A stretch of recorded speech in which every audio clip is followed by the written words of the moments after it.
kalau bahasanya Pak Anies, bahasanya Pak Tom Lembong ya teknokratis kan. Maksudnya langsung kepikiran mengeksekusi suatu program gitu. Banyak sekali sebenarnya orang yang nggak tahu tiba-tiba muncul naik terus dia jadi pemenang. Contoh nih, siapa yang bisa menebak bahwa Google bisa ngalahin Yahoo dulu? Ini saya diceritain ya. Katanya foundernya Yahoo itu kasih kuliah di kelas. Dan yang menghadiri kelas itu tuh foundernya Google. Waktu itu mereka belum jadi foundernya Google.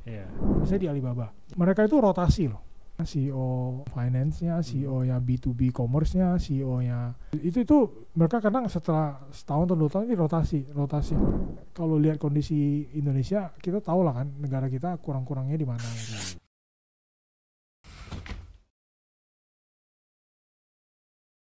Leontinus Alpa Edison, founder Tokopedia. Terima kasih, selamat datang di Podcast Merdeka. Yeay. Terima kasih Mas Angga dan apa kabar Asis. Pak Leon? Asis.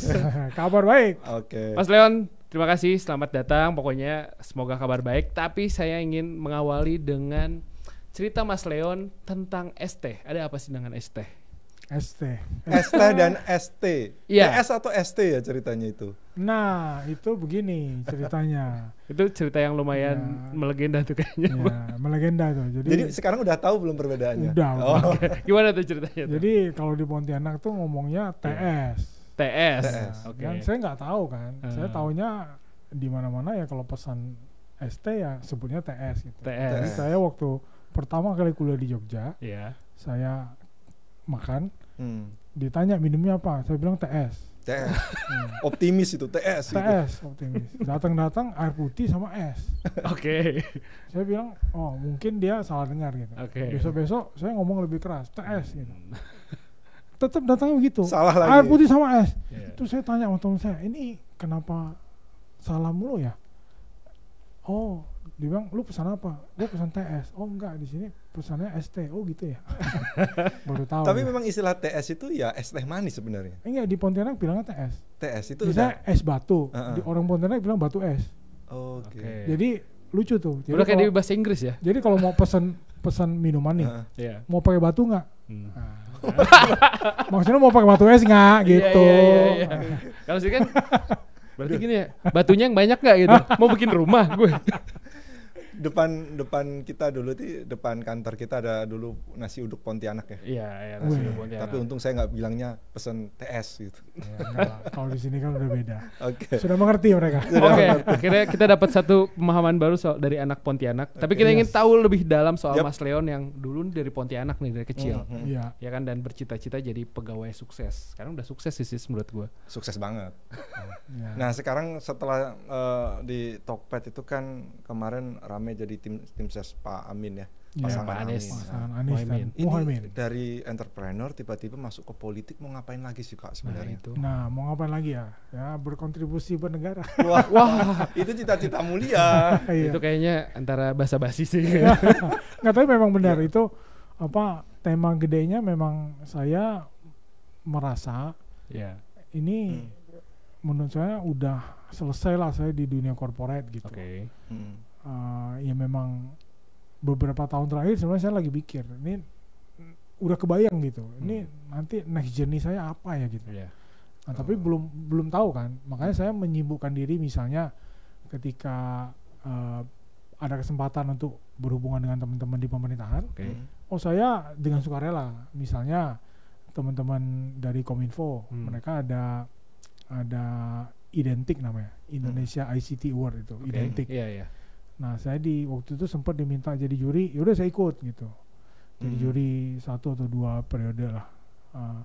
Terus sempat Pak Bambang Brojo, waktu itu Pak Bambang masih Menkyu. Bukan, masih Menristek waktu itu. Waktu itu Ristek sama pendidikan belum digabung. Jadi Ristek Dikti terus pendidikan waktu itu. Seingat saya waktu itu Pak Jokowi memberikan periode pertama ya?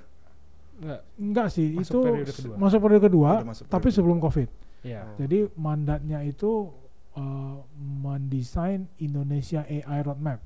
AI. Nah, pada saat itu di mandatnya diberikan ke Pak Bambang. Nah, Pak Bambang waktu itu saya audiensi sama Pak Bambang. Sebenarnya audiensinya urusan lain, tapi dia nyeletuk aja minta mau nggak ikut. Oh ya udah, saya bilang boleh ikut. Nah, ternyata eksekutornya kan BPPT, waktu itu masih ada BPPT, Pak Hamam. Jadi ya udah masuklah. Jadi waktu itu Pak Hamam bentuk tim, ada 5 Pokja kan. Saya masuk Pokja yang ini, yang apa namanya? Saya lupa nama Pokja, entrepreneurship atau inovasi, Pokja inovasi dan sekali. Pokja inovasi bahas tentang AI gitu. Nah jadi saya merasa kayak ya kayaknya ini ya apa memang sudah selayaknya ya kita memberikan give back lah ya, kontribusi. Kembali. Nah waktu itu kan belum kebayang apa-apa, jadi ya itu yang saya lakukan gitu. Cuman ingin berperan, ikut berperan. Ya kalau kita bisa kasih nggak usah peran yang besar-besar, kasih masukan dan didengerin aja itu udah cukup kan, kita udah happy kan. Nah itu sebenarnya itu udah ya sebenarnya 2018 2019 sudah mulai kepikiran seperti itu sih. Niatnya berkontribusi itu. Niatnya iya. Tapi kan gini Pak Leon, apa ya? Masuk ke kontribusi itu kan dalam pemerintahan misalkan itu kan nggak lepas dari ketertarikan ke politik ya. Padahal kita tahu politik itu sudah kayak roller coaster gitu kan, kadang nggak jelas gitu kan, kadang A kadang besok B gitu. Padahal seorang entrepreneur itu kan kadang-kadang kepastian ya, pengen yang jelas gitu. Situasi fluktuatif tuh bikin nggak nyaman. Entrepreneur jadi, kayak gitu kan. Ya kaget juga lah. Jadi tapi saya sering bilang begini, saya itu bukan politisi. Ya, tapi saya mau terlibat dan membantu negara lah melalui untuk saat ini ya saya mendukung calon pimpinan lah ya, calon pimpinan yang menurut saya berkualitas. Tapi memang betul sih saya agak ya karena benar-benar berkualitas kira-kira gitu. Ya, saya betul, saya tuh shock tuh. Apa di politik kan tidak terjadwal, terus nggak bisa kayak kalender saya pasang gitu. Oh besok udah ngapain? Nggak bisa gitu. Kalau di Google Kalender kita tuh udah punya jadwal tuh ya. Kalau ini nggak ada tuh di politik. Ini kan gitu, ini nggak ada gitu. Jadi hari ini keputusannya A, besok bisa berubah.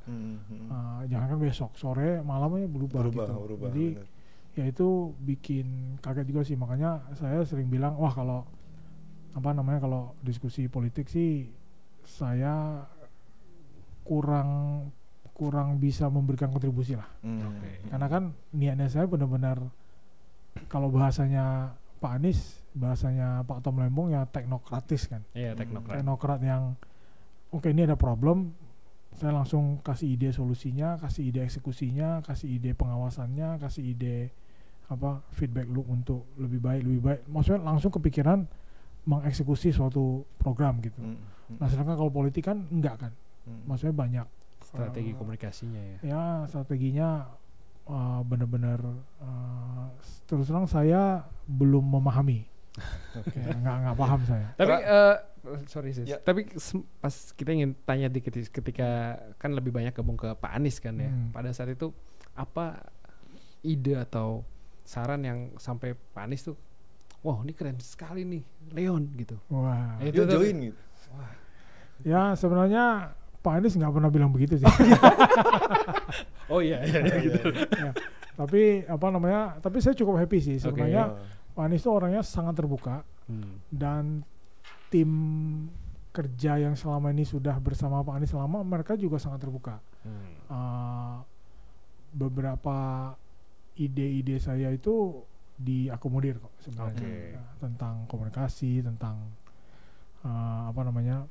digitalisasi, tentang teknologi. Jadi saya cukup happy begitu. Kayak contoh, saya ingat banget saya sharing tentang, nah ini udah lewat lah. Apa-apa. Tapi saya sharing tentang kenapa saya juga kurang setuju misalnya tentang IKN gitu. Karena saya punya pengalaman. Saya pernah ke China dan saya dikasih lihat bahwa ini gedung-gedungnya ternyata bukan milik perusahaannya, itu milik pemerintah. Jadi pemerintah China itu mereka nggak mau misalnya sektor teknologi terpusat di Shenzhen semua misalnya, dan dia mau pecah ke tempat-tempat lain supaya tempat lain juga bisa terbangun juga lah dengan baik gitu. Nah kan salah satu investor kita Alibaba kan. Alibaba kita kan beberapa kali kan dulu mengunjungi mereka, belajar dari mereka. Nah ada satu masa itu saya ingat banget waktu itu lagi tour ya, pokoknya cloud conference yang Alibaba deh. Saya lupa tanggal berapa itu. Alibaba itu di Shenzhen juga ya? Awalnya. Karena teknologi kan di situ. Jadi tapi sekarang mereka di Hangzhou kan. Nah jadi dia kasih tahu saya, lihat ini namanya aja apa kayak JCC lah, apa conference gitu gedungnya. Jadi ini dibilang ini punya pemerintah kasih Alibaba pakai bebas gratis nggak usah bayar. Nah jadi saya langsung ngebayangin, kalau saya sebagai misalnya manajer direksi dari perusahaan, ketika saya review cost structure perusahaan saya, ada kesempatan saya bisa hemat, nggak perlu bayar uang sewa kantor, mau saya. mau. Itu udah efisien sekali itu. Itu efisien sekali. Benar kan, misalnya kantor ini nggak usah bayar. Ya interior lain cerita lah. Karena kan ada corporate color kita pakai. Tapi nyewanya nggak usah bayar. Waduh enak banget. Ya kan. Nah sebenarnya yang pemerintah China lakukan itu salah satu ya, minimal saya pengalaman diceritain begitu. Terus waktu kan diajak makan apa segala macam, mereka bilang ini apartemen ini baru waktu itu ya. Waktu itu ini baru berdiri di bawah 5 tahun. Jadi baru. Sekarang kan COVID udah lama ya, mungkin udah 10 tahun. Jadi memang waktu itu baru relokasi ke situ. Dan yang terjadi kota Hangzhou itu jadi maju kan. Apartemen baru bermunculan, supermarket apa segala macam untuk keperluan orang-orang di situ jadi bertambah banyak. Kenapa? Karena Alibaba membawa ribuan pegawai ke situ, plus pegawainya pasti ada keluarga. Jadi kota Hangzhou jadi besar. Nah saya seumur hidup saya nggak tahu Hangzhou itu apa. Saya cuma tahu Hangzhou itu tempat syutingnya film White Snake Legend loh. Ular putih itu yang jembatannya. Kan saya cuma tahu itu aja, tapi nggak tahu yang lain. Tapi sekarang ya beda sih, kotanya jadi hidup gitu. Nah dari saya cerita itu ke Pak Anies, saya bilang kayaknya kenapa sih kita nggak keluarin aja bisnis-bisnis di Jakarta ke kota-kota lain.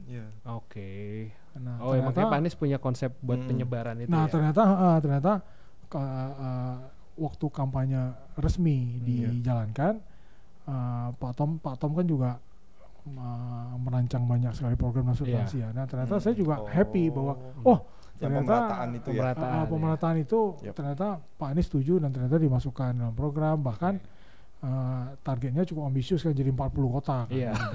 Jadi yang kayak gitu itu memang ya nggak on my face, in my face itu langsung diomongin bagus nggak gitu juga sih. Tapi ya saya cukup happy lah kalau ada 1-2 ide yang ternyata ketika pelaksanaannya ini kan yang saya kemarin diskusiin, ya itu udah cukup buat saya. Cukup. Pak Leon, beberapa bulan yang lalu itu kan Pak Tom Lembong juga duduk di sini sama Prof dari Singapura, saya lupa. Zulfikar juga duduk di sini gitu. Prof Jo. Cukup kritis lah mengkritisi banyak hal, salah satunya soal IKN dan banyak hal yang perlu dibenahi di Indonesia ya. Nah, tapi akhir-akhir ini kan rame nih Pak Leon soal katanya negara tidak baik-baik saja. Tadi relate dengan banyak hal yang harus dibenahi. Tapi Pak Leon ngelihatnya negara baik-baik saja apa nggak baik-baik saja sebenarnya? Udah darurat atau belum sih? Karena di medsos darurat betul. Darurat sekali. Serem gitu. Ya sebenarnya mungkin tiap orang punya pandangan berbeda, tapi sini saya ada satu concern sih pribadi ya. Gini, menurut saya Indonesia itu arahnya tuh sudah mulai kelihatan benar. Maksudnya gini, menurut saya itu perjalanan panjang lah, tapi yang bisa bikin Indonesia makin maju itu kalau kita memberikan kesempatan yang sama buat semua orang. Nah, itu kita lihat tuh, misalnya gara-gara kita memutuskan bahwa kita itu pemilunya langsung, terus ada pemilu kepala daerah juga langsung juga, kan berbagai calon bermunculan. Sebenarnya pemimpin-pemimpin yang sekarang yang bagus, yang reputasinya baik, kinerjanya baik, itu kan sebenarnya lahir 20 tahun lalu kan, ketika mereka mulai pilkada mulai dipilih-pilih. Jadi di sisi politik dan pemerintahan itu sudah kelihatan diberikan kesempatan buat siapa saja boleh daftar kan. Dan bahkan diloloskan tuh aturan tentang calon independen. Sebelum keputusan MK ini kan sebenarnya justru syarat calon independen itu lebih mudah dari partai kan. Iya benar. Yang partai ada threshold segala macam. Iya. Yang benar kan lebih kecil gitu. Iya. Nah jadi ya walaupun susah tapi arahnya tuh udah benar. Iya. Di dunia bisnis juga sama. Menurut saya sudah banyak orang-orang yang jadi entrepreneur gitu. Dia nggak harus orang yang misalnya dari keluarga sukses, nggak harus. Iya. Itu udah banyak contohnya kan. Tiba-tiba ada yang sukses gitu. Misalnya contoh yang saya lumayan suka itu kan misalnya kayak Mary Riana gitu. Oke. Dia juga nobody gitu.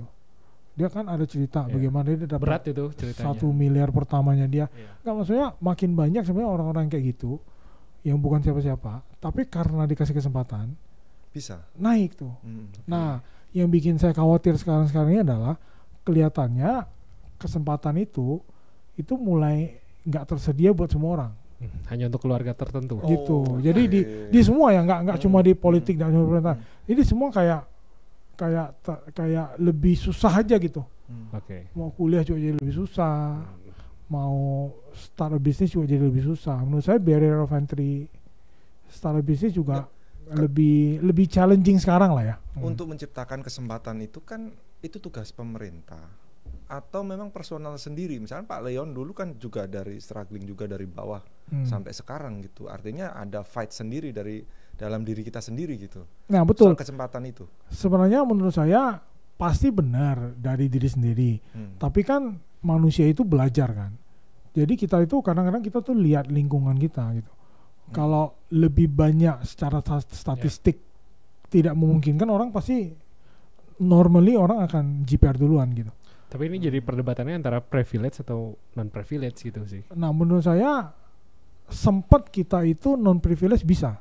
Sempat lebih banyak kesempatannya. Tapi akhir-akhir ini kok saya merasa kayak lebih susah aja sih gitu. Kayak lebih susah. Nah menurut saya ya mungkin bukan salah siapa-siapa, keadaan juga. Jadi nggak melulu tanggung jawab pemerintah, tapi peran pemerintah itu besar sekali. Peran pemerintah itu besar. Jadi nah ini yang saya diskusikan dengan Pak Anies, dengan Pak Tom misalnya. Pak Anies itu ceritain ke saya tentang social market economy misalnya. Waktu saya pelajarin sebenarnya social market economy yang sangat diyakini oleh Pak Anies itu mirip dengan apa yang kita lakukan di Tokopedia. Gini,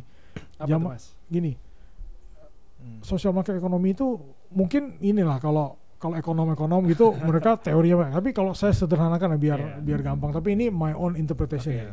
Itu negara itu analoginya kayak Tokopedia. Nah rakyat itu tuh adalah orang yang pakai Tokopedianya. Jadi rakyat itu ada yang jadi merchant, ada yang jadi buyer, ya kan. Yang jadi merchant juga ada yang merchant biasa, ada yang pro, ada yang official store. Ya bebas terserah. Nah silakan melakukan aktivitas perdagangan, Tokopedia nggak ikut campur kan, negara nggak ikut campur kan. Harga berapa ya tergantung sellernya. Mau kasih mahal ya terserah, mau murah ya terserah gitu. Transaksi beli soalnya ya terserah gitu. Nah tapi peran negara di mana? Jadi kayak wasit gitu kan. Misalnya ada dispute, ya kan ada pengadilan. Ya udah kita seadil-adilnya lah kita ini. Tapi di satu sisi bukan hanya dispute. Misalnya gini, saya tahu supaya transaksi ini lancar perlu logistik company yang bagus. Nah Tokopedia kan kita on board tuh, ada ride hailing, ada yang instant delivery, ada yang next day, kurirnya macam-macam. Nah negara juga gitu kan. Sebenarnya kita memastikan indeks logistik kita baik gitu kan gitu. Mirip. Nah, terus ternyata ada yang butuh solusi keuangan. Nah, Tokopedia nyediain ada seller lending, ada pay later buat buyer. Di negara kan juga sama. Dia sediain sistem keuangan supaya mirip kayak gitu. Ya kan, jadi campur tangan negara itu dikit. Karena apa? Karena dia fasilitator aja. Mirip kayak Tokopedia, fasilitator aja. Nah silakan gitu. Nah tapi tentu saja perannya ada ya itu kalau ada dispute, kalau ada komplain, ya udah kita selesaiin. Negara kan mirip. Jadi disederhanakannya mirip. Ya tapi mungkin kalau ekonom jelasinnya mungkin seperti liman lah ya. Pakai teori yang banyak bukunya soalnya. Tapi saya nyambung ini Pak Leon soal karena basicnya dari computer science ya, soal teknologi. Ini banyak membantu nggak ya soal menggerakkan ekonomi? Karena cita-citanya kalau saya baca Pak Leon itu kan pemerataan juga kan. Apa sih yang bisa kita pakai ya dengan teknologi itu untuk menggerakkan atau pemerataan ekonomi itu? Ya, nah gini sebenarnya apa mempermudah atau apa gitu? Ini teknologi itu banyak. Jadi yang terlihat itu kan digitalisasi, yang terlihat. Yang sering kita dengar itu. Yang sering dengar dan yang gampang dilihat gitu. Nah, tapi sebenarnya menurut saya, misalnya ini saya udah sharing berkali-kali, tapi menurut saya supaya teknologi itu menurut saya cuma satu poin aja sih. Memudahkan atau enggak itu cuma satu poin. Jadi yang pertama itu sebenarnya bahan baku. Kalau ketersediaan bahan baku kita nggak bisa jamin dan akses terhadap bahan baku yang nggak bisa jamin, nah ini susah nih. Jadi local makersnya kita, produsen-produsennya kita jadi kesulitan gitu. Nah kemudian yang kedua kan proses produksinya. Nah di sini kita bisa injek teknologi itu, automation, ya kan? Ya oke lah. Masih butuh orang, tapi harus dibantu dengan automation sih. Nah kemudian yang butuh keuangan ya ada solusi keuangan. Nah kemudian baru distribusi. Nah ini distribusi kan omni channel, ya kan? Ada channel yang offline, ada yang online. Tapi bukan sekedar online sih, lebih ke arah omni channel sih. Omni channel itu dia bisa masuk ke macam-macam gitu. Nggak harus dipaksa semuanya online, tergantung karakteristik bisnisnya juga. Nah baru tata niaga globalnya juga diatur. Nah di semua layer ini sebenarnya kita bisa injek teknologi. Nah yang banyak orang lupa itu sebenarnya gini, kadang-kadang kita digitalisasi proses internalnya kita aja itu udah sangat membantu. Jadi yang tadinya semua dicatat manual, sekarang jadi tercatat di sistem komputer yang baik. Itu udah jauh lebih cepat gitu. Jauh lebih cepat, data-data itu bisa dipresentasikan ke direksi supaya mereka bisa ambil keputusan. Tapi juga meminimalisasi kesalahan user kan gitu. Kesalahan orang yang terlibat di proses kerja ini. Nah jadi teknologi itu nggak harus digitalisasi gitu. Teknologi itu menurut saya yang sangat kurang itu di proses produksi juga sih menurut saya. Jadi ya pertanian, peternakan yang model begitu seharusnya juga kita harus injek dengan teknologi yang lebih masif sih. Pertanian gimana Pak Leon? Oh banyak Pak. Masuk kalau di Cina ke tuh teknologi. banyak contohnya deh. Banyak. Misalnya contoh gini, bagaimana caranya saya meningkatkan produksi pangan tanpa memperluas lahan pertanian. Nah gimana? Vertical farming. Oh. Maksudnya banyak yang gitu, kalau kita cari banyak gitu. Teknologi pertanian kan? Iya. Jadi karena saya bukan ahli pertanian ya kadang-kadang saya browsing baca ada ini gitu.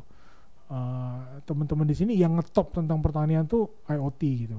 Yang ngetop ya. Again kadang-kadang tuh ada yang ngetop tapi ada yang nggak ngetop tapi itu penting gitu. Kalau IoT itu misalnya bisa detek suhu apa semacam. Tapi kalau udah vertical farming jadi beda lagi sih alat yang dipakai gitu.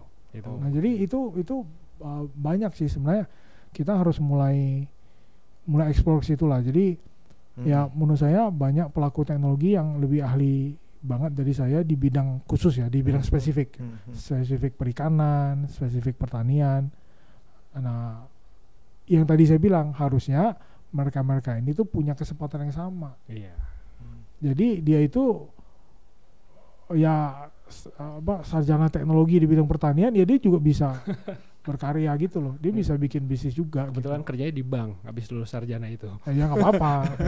Tapi kan siapa tahu dia kalau saya lihat kita belajar kan ketika orang-orang pada ngelihat secara statistik kesempatannya nggak ada ya nggak ada yang berani masuk. Karena kan ya kita juga perlu pekerjaan ya perlu orang tua yang harus kita bantu juga meringankan beban mereka dan lain-lain gitu. Nah makanya itu sih yang concern saya yang pertama tadi itu. Kelihatannya nih kesempatannya jadi tidak sama nih di banyak bidang gitu. Padahal dulunya menurut saya mulai banyak tuh kesempatan diberikan gitu. Sekarang lebih ke yang praktis sih, teknik mesin yang udah real. Sekarang untuk orang masuk ke pertanian agak berat dalam artian padang nggak laku, Pak Leon, untuk sekolah-sekolah. Tapi saya menyambung yang soal tadi ya, soal ekonomi digital ya. Ini data dari Pak Wamenkominfo Pak Nezar ini kan, untuk ekonomi digital aja sebenarnya kan potensinya besar. Indonesia baru 4,6 dari GDP. Padahal kalau di negara lain disebutnya katanya Eropa dan Cina itu sudah 40-50%. Artinya kan masih ada ruang-ruang yang tadi sebut salah satunya pertanian gitu. Berarti kan kalau 4,6% itu kan masih kecilnya minta ampun ini. Masih low banget. Iya. Amerika. Selain pertanian itu Pak Leon melihatnya apa ya yang bisa bikin naik tinggi gitu untuk sektor ekonomi digital yang perlu digenjot? Kalau itu mungkin perlu research ya, karena kan saya berkecimpung hanya di Tokopedia misalnya, jadi point of view saya commerce gitu. Tapi kalau menurut saya ini yang sering saya sama William kalau diskusi kan. Coba teman-teman lihat ya, sebenarnya yang perlu di quote unquote ditakutkan itu tuh justru yang tidak terlihat. Apa itu? Jadi gini, jadi di dunia teknologi bukan hantu kan? Bukan. Kalau di dunia teknologi nggak terlihat biasanya hacker. Kalau kita tahu kompetitor kita tahu dia siapa. Kita fight di lapangan. Nah, tapi banyak sekali sebenarnya orang yang nggak tahu tiba-tiba muncul naik terus dia jadi pemenang. Banyak. Nah, jadi kalau tanya saya sektor apa sih yang bisa naik, terus terang saya nggak bisa dengan gamblang bilang A, B atau C. Karena menurut saya kayak ketika semesta mendukung ini orang untuk bikin, jadi dia naik. Dan itu biasanya orang nggak lihat, orang nggak tahu. Mendadak tahu-tahu loh dia udah gede ya, tahu-tahu kita udah mau kejar udah nggak buru. Dari pengalaman Mas Leon apa tuh Mas? Contohnya? Semua contoh nih, siapa yang bisa menebak bahwa Google bisa ngalahin Yahoo dulu? Ini saya diceritain ya. Katanya salah satu foundernya Yahoo itu kasih kuliah di kelas, dan yang menghadiri kelas itu tuh foundernya Google. Waktu itu mereka belum jadi foundernya Google. Tahun 2000-an ya. Udah lama lah. Belum, mungkin 90-an. Nah, yang saya diceritain katanya foundernya Google tuh ngerasa ini orang nggak jago nih, gue lebih jago gitu. Jadi dia bikin Google si murid ngerasa lebih jago dari gurunya. Nah, tapi siapa yang kira kalau kita lihat Google udah kayak nggak terkalahkan gitu kan? Ya, tapi siapa yang kira sekarang orang itu tidak search di Google lagi loh? Iya kan? Trennya naik sekarang kalau selain di Google. Saya mau nonton video, saya mending searchnya langsung di YouTube. Betul. Bahkan anak muda sekarang video juga ya searchnya di TikTok. Saya ingat banget tuh, saya waktu campaign di Hong Kong waktu itu kan, masih zaman Pilpres lah. Jadi salah satu tim Pak Anies yang bantuin saya itu anak muda lah, Gen Z. Dia cari makan restoran yang enak nih, yang reviewnya tinggi, cari di TikTok. Bukan di Google, bukan di apa itu, enggak, dia cari di TikTok ketemu. Nah, jadi siapa yang bisa nyangka gitu? Siapa yang orang tuh ngomongin AI masih jauh lah gitu.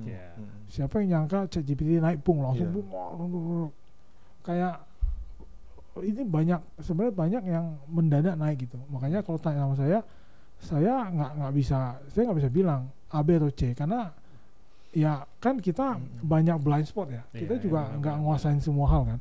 Kayak tiba-tiba ya misalnya dulu storage mahal gitu, koneksi internet mahal. Itu kondisi yang saya alami misalnya. Saya tuh nggak pernah mengalami ternyata koneksi internet semurah itu gitu misalnya.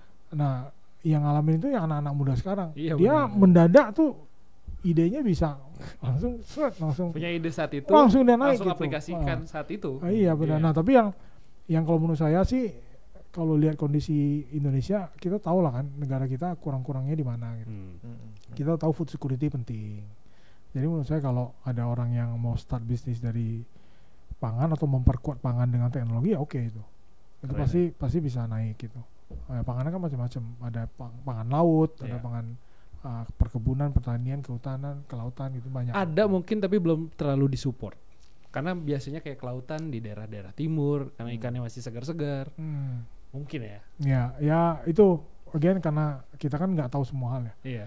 Jadi saya juga nggak pernah mendalami hal itu. Tapi ya saya bilang itu kalau orang-orang di dunia perikanan merasa bahwa dia tuh punya kesempatan dan dia ngelihat oh ya benar ya temennya begini, keluarganya begini itu.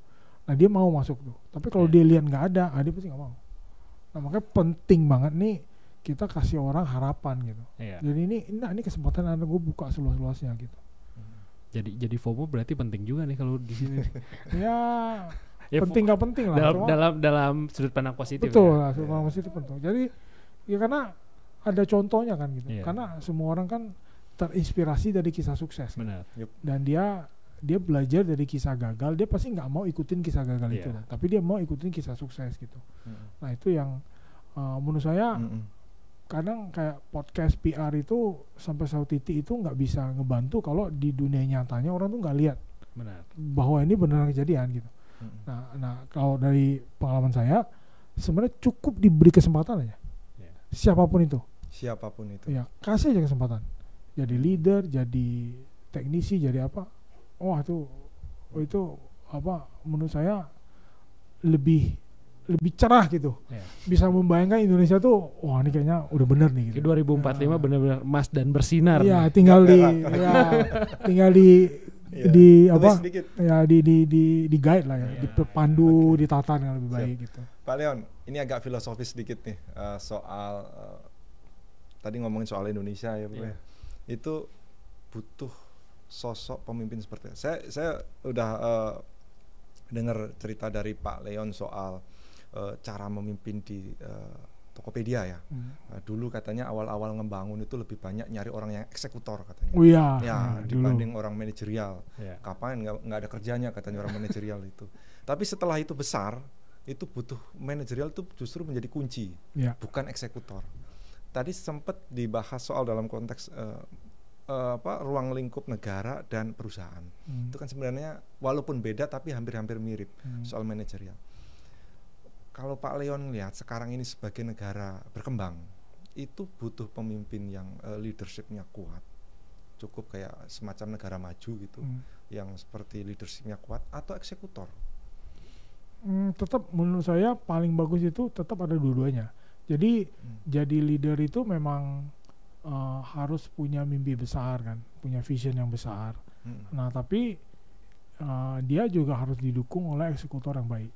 Nah makanya menurut saya sih bukan ahli ketatanegaraan atau ahli struktur pemerintahan, tapi menurut saya minimal kita ada presiden, ada menteri, ada kepala daerahnya juga ada gubernur, ada bupati wali kota. Jadi itu sebenarnya tanggung jawab makin tinggi kan pasti arahnya makin vision. Makin ke bawah kan arahnya makin teknis pelaksanaan kan. Nah itu menurut saya harusnya cukup baik untuk dijalankan sih. Dan pengalaman saya untuk menjadi leader yang baik, yang bisa punya vision gitu, menurut saya ya karena ini pengalaman saya sendiri kan. Ya memang sebaiknya dijalani dengan karir awalnya itu eksekutor dulu memang. Jadi lebih paham gitu. Lebih paham. Ini sama dengan tagline-nya Merdeka. Lebih gitu paham. Ya. Lebih paham. Pasti lebih paham. Contoh gini, ini ada contoh kasus juga misalnya di Alibaba. Mereka itu rotasi loh. Jadi mereka itu kan ada banyak business unit tuh. Mereka tuh rotasi CEO-nya, misalnya CEO Ads-nya, CEO yang finance-nya, CEO yang B2B commerce-nya, CEO-nya itu mereka kadang setelah setahun atau 2 tahun ini rotasi gitu. Bahkan katanya mereka sempat ada namanya Strawberry Award. Strawberry Award tuh penghargaan yang diberikan kepada CEO yang paling buruk kinerjanya.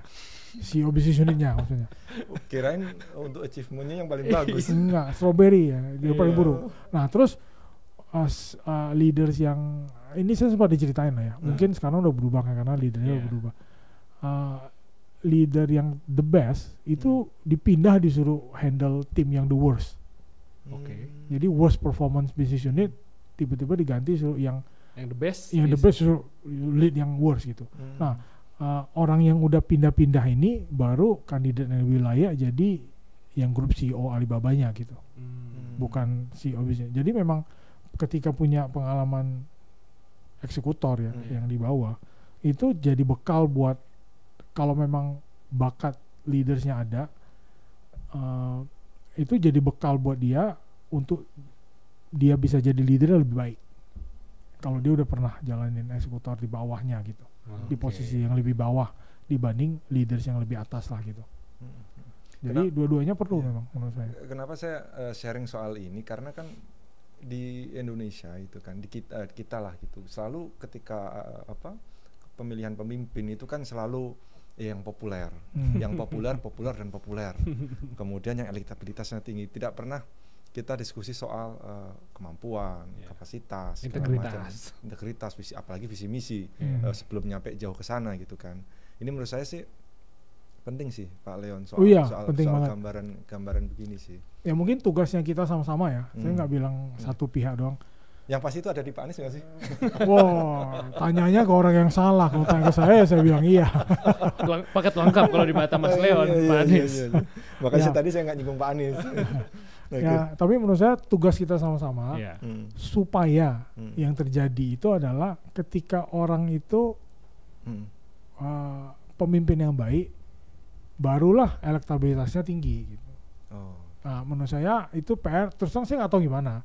Tapi mungkin yang bisa kita lakukan itu mungkin kita bisa memperkuat parpol kita. Jadi parpol itu bisa kayak bukan bisa ya seharusnya kan ajang pembelajaran bagi politisi kan. Jadi sekolah.